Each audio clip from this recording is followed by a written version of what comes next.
अगर medicines Google से समझ आती तो मेडिकल यूनिवर्सिटीज़ बंद होती और हर रिंग लाइट के नीचे बैठी इन्फ्लुएंसर डर्माटोलॉजिस्ट होती।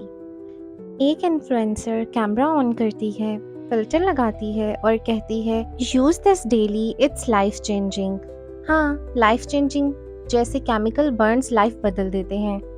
एक इन्फ्लुएंसर आपको कभी नहीं बताएगी कि उसने इंग्रेडिएंट्स पढ़े हैं या नहीं, बस ब्रांड की लिखी हुई स्क्रिप्ट आपके सामने रिसाइट कर देते हैं और आप रिकमेंडेशन पर सैलिसिलिक एसिड ले आते हो और उसी रूटीन में ग्लाइकोलिक एसिड भी ऐड कर देते हो। रिजल्ट, स्किन बैरियर क्रैश हो जाता है और ब्लेम करते हो प्रोडक्ट काम नहीं कर रहा। लेकिन सच तो ये है कि तुम्हारा गाइड ही गलत है। जिसने मॉलिक्यूल को कभी माइक्रोस्कोप में देखा ही नहीं, उसकी बात पर अपनी स्किन दांव पे मत लगाओ। Hi, my name is Arfa and I am a qualified pharmacist and experienced skincare formulator. I decode labels of your favorite brands. Welcome back to my series of ज़्यादा पैसे हैं तो चैरिटी कर दो। I am not undermining any profession. हर काम इज्जत का होता है, लेकिन लाइन वहाँ क्रॉस होती है जब कोई इन्फ्लुएंसर बिना मेडिकल नॉलेज के लोगों को प्रिस्क्रिप्शन ड्रग्स रेकमेंड करता है, तो वो कंटेंट नहीं डेंजर क्रिएट कर रहा होता है। एक्यूटेन कोई लिपस्टिक का नाम नहीं, रेटिनॉल कोई ग्लो सीरम नहीं, ये स्किन केयर नहीं, मेडिकेशन है। ये वो दवाइयाँ हैं जिनको प्रेस्क्राइब करते वक्त लिवर फंक्शन, हार्मोनल हेल्थ और स्किन बैरियर तक एवेल्युएट किया जाता है। इन्फ्लुएंसर से ज़्यादा प्रॉब्लम उन लोगों में है जो बिना सोचे समझे, बिना साइड इफ़ेक्ट्स जाने ये सब कुछ खरीद लेते हैं। और क्यों लेते हैं? क्योंकि किसी ने रील में कहा था ये बेस्ट है। आई एम नॉट सेइंग कि ब्यूटी क्रिएटर्स कम इम्पॉर्टेंट है। Makeup, skin care, style, that's your art. लेकिन समझना ये है कि medicine is not your content, it's science, it's responsibility.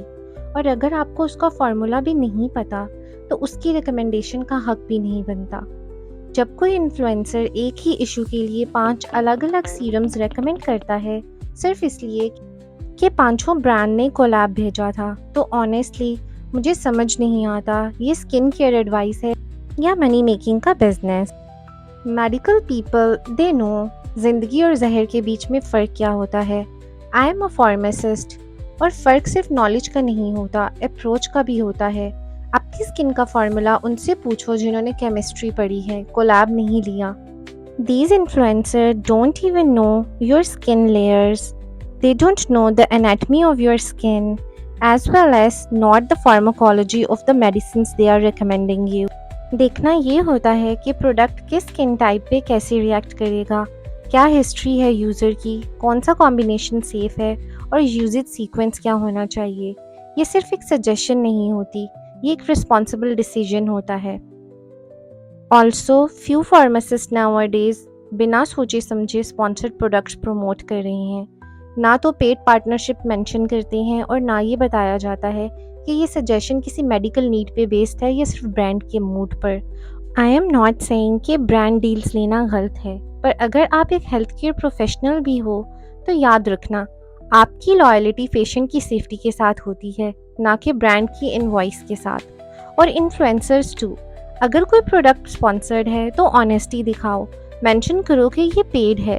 Audience तुम्हें ब्लाइंडली ट्रस्ट करती है तो उनकी स्किन पे एक्सपेरिमेंट मत करो।